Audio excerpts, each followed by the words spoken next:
To the American story, Richard Madden is in Washington, keeping track of things there. And there is a lot to keep track of, Richard, as we see some escalation again on U.S. campuses. Columbia has been in the flashpoint, and really in the overnight hours, students moving in, as we look at these pictures, moving in on a building with a real history of being at the center of student protest over the decades. And that is where they are today on Columbia. Yeah, there sure are, Heather, and the university just issued a note advising its campus community to, quote, stay away from the main campus as protesters barricaded themselves inside. We did see overnight how they smashed windows and blocked the entrance of the main hall by stacking chairs and tables in front of it, and they're refusing to leave the grounds. Now, many are covering their faces with masks, wearing helmets, and forming a chain to stop students from going inside.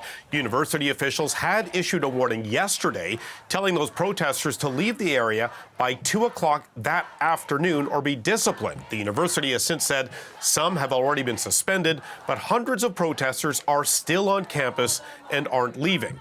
Some students say overnight they were threatened, even attacked by protesters as they tried to get inside. Listen.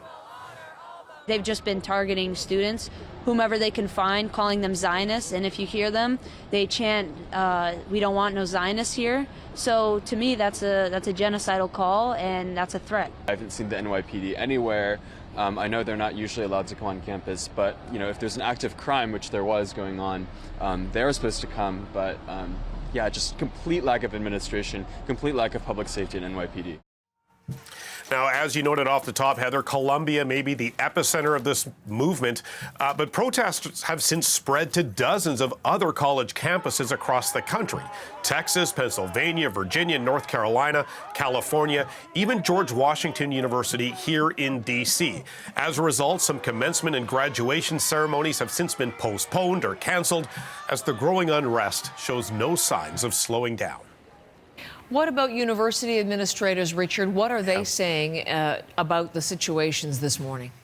Yeah, they've said many of these protesters aren't actual students. Those who are have either been suspended or expelled. But many of these protesters respond citing freedom of speech, and they aren't going away. Police have been called in to clear the area, but it isn't having much of an impact, at least for now. And all this comes as Secretary of State Antony Blinken joins other world leaders in Jordan, pushing for that 6-week ceasefire in Gaza. But as those talks continue, so do the protests. And the White House is weighing in. They've condemned anti-Semitism and Islamophobia, but this ongoing campus unrest is becoming problematic to President Joe Biden's re-election prospects. Young voters were a critical part of Biden's winning coalition in 2020, but that support has since eroded over his handling of the Israel-Hamas war. So the White House really trying to walk a delicate balance, supporting free speech and progressive causes, but the president is remaining steadfast in his support for Israel.